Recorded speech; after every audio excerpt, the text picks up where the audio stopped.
Ο νούμερο 1 εχθρός του Ταγί Ερντογάν μιλά στον Α.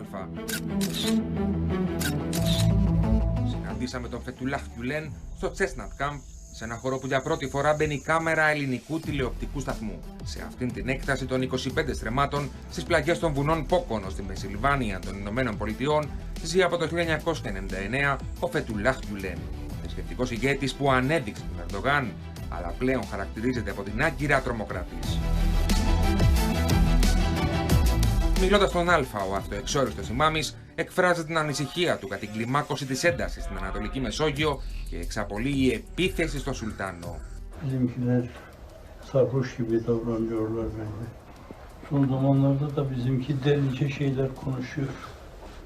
Adalara gidecek, basın yapacak, işgal edecek. Evet.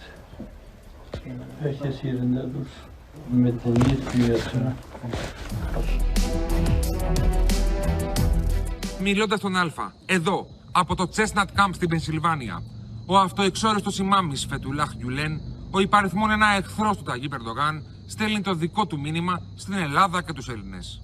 Küçük bir ülke, onca insan alıp misafir etmesi, onlara aynı zamanda şeylik yapması çok önemli. Bu şayanı takdir bir şey.